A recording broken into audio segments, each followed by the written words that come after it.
Hola. A continuación vamos a hablar sobre nuestro reglamento electrotécnico para baja tensión, en el cual estaremos estudiando la ITC BT24, que nos habla de las protecciones contra contactos directos o indirectos. Entonces, mi amigo Pascual, Daniel Pascual, y mi persona, Enrique Ayala, les vamos a hablar un poco sobre estas medidas de protección. Entonces, Pascual, háblanos un poco sobre lo que es un contacto directo.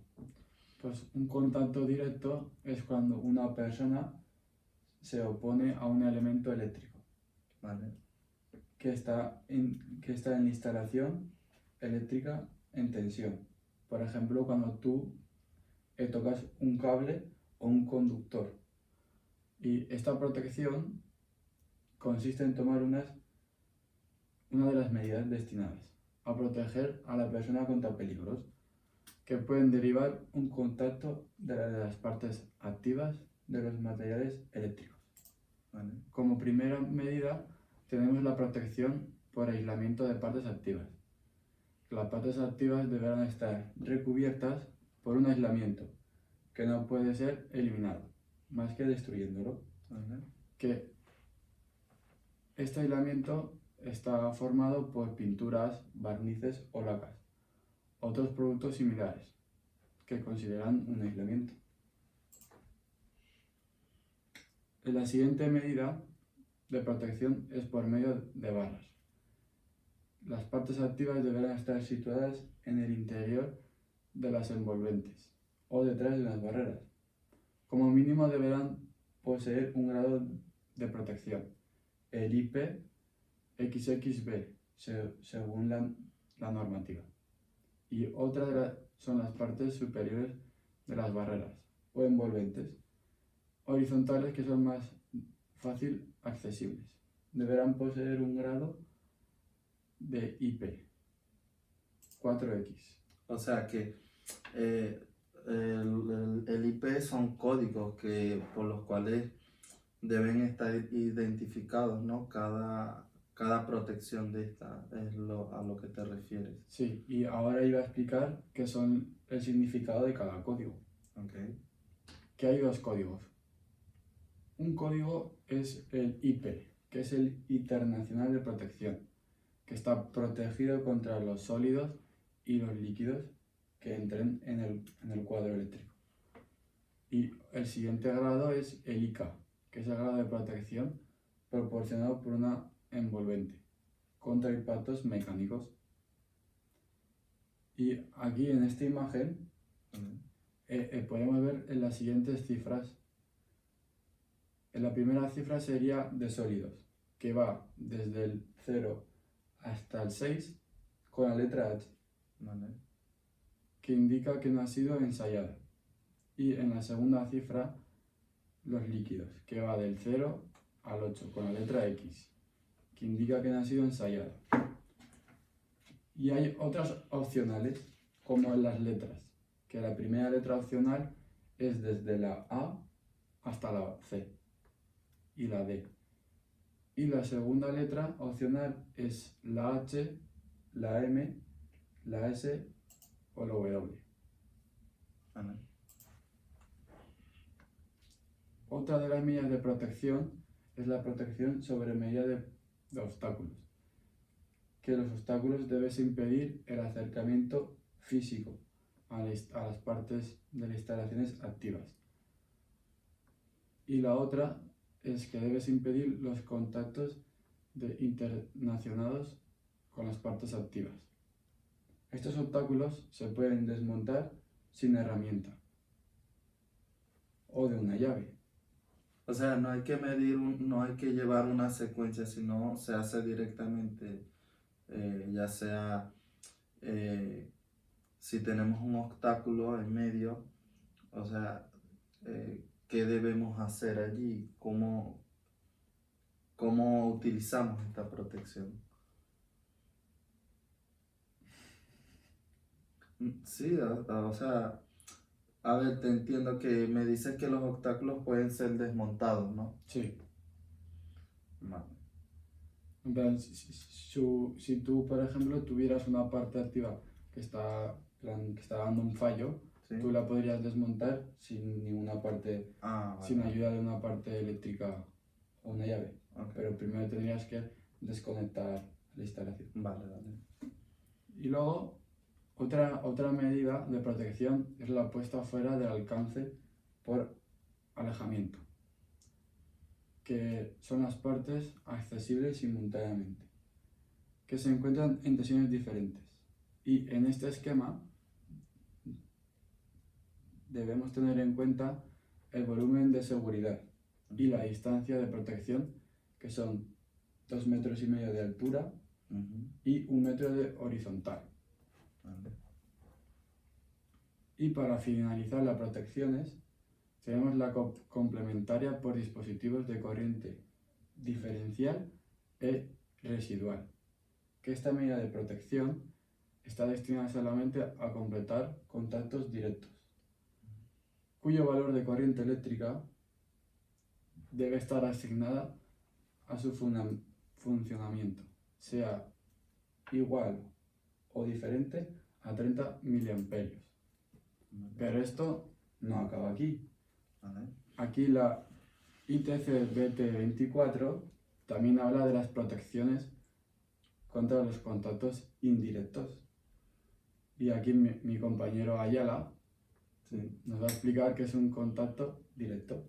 Vale. Bueno, un contacto directo, ya lo habló mi amigo, entonces ahora queda por hablar sobre los contactos indirectos.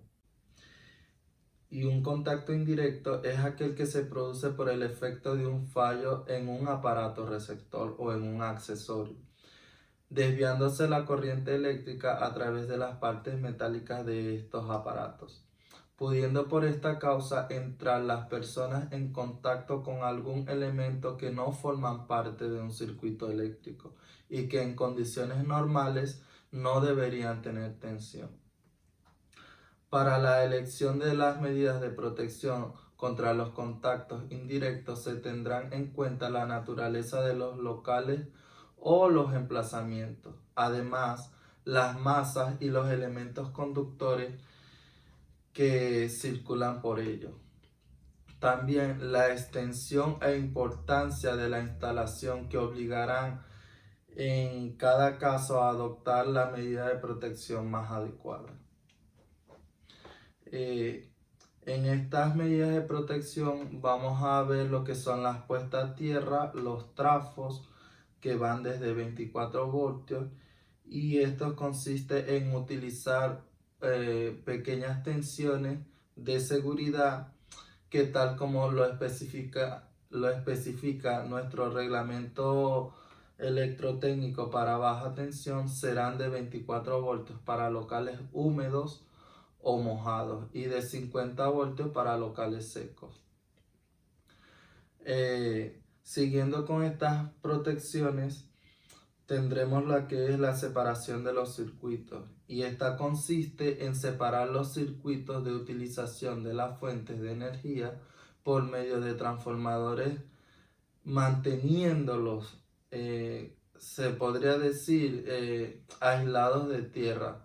Todos los conductores del circuito de utilización e incluso el neutro. O sea que para esto debemos de aislar todo el circuito, incluyendo la puesta a tierra, incluyendo el neutro. Otra de las protecciones que tenemos que tener en cuenta es la de doble aislamiento, y esta consiste en el empleo de materiales que dispongan de aislamiento de protección o reforzados entre sus partes activas y sus masas accesibles. Y además tener en cuenta el interruptor diferencial, que este protege de contactos indirectos o directos a las personas por falta o fallo de aislamiento.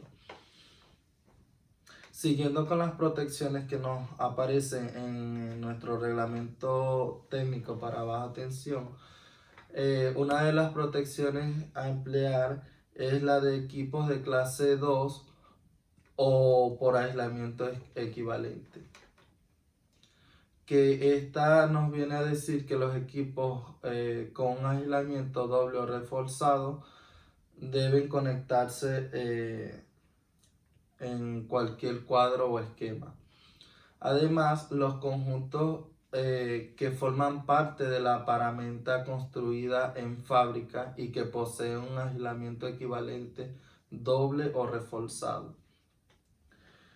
Más protecciones, bueno, la protección en locales o emplazamientos no conductores. Esta medida de protección está destinada a impedir, en caso de fallo o aislamiento principal de las partes activas, el contacto simultáneo con las partes que puedan ser puestas a tensiones diferentes. Las masas deben estar dispuestas de manera que, en condiciones normales, las personas no hagan contactos simultáneos con ellas. Y en locales o emplazamientos no deben estar previo ningún conductor de protección en contactos con ella. También se tomarán en cuenta el alejamiento respectivo de las masas, la interposición de obstáculos y el aislamiento o disposición aislada de los elementos conductores. Continuando con las protecciones, una de estas protecciones son las que son mediante conexiones equipotenciales en locales o no conectadas a tierra, que son las que son conductores que no deben estar, o que deben estar, perdón, conectadas todas a una masa y todos los elementos conductores que sean simultáneos accesibles. Otra protección es la protección por separación eléctrica, que ya hace un momento les hablé que el circuito debe alimentarse a través de una fuente de separación, es decir, un transformador de aislamiento y una fuente que asegure un grado de seguridad equivalente del transformador. Para esto, las masas deben de estar conectadas a tierra en un circuito separado, que deben estar conectadas entre sí mediante conductores equipotenciales. Además, todas las bases de tomas de corriente deben estar previstas de un conductor de tierra, que debe estar conectadas al conductor de equipotencial descrito al apartado anterior. Bueno, y ya con esta última protección damos por concluido lo que son las protecciones contra los contactos directos e indirectos, de tal forma que podemos tener presente a la hora de la conexión de algún aparato o de alguna envolvente, tomar estas medidas de protección para así evitar estos contactos directos e indirectos que pueden ser muy peligrosos. Gracias.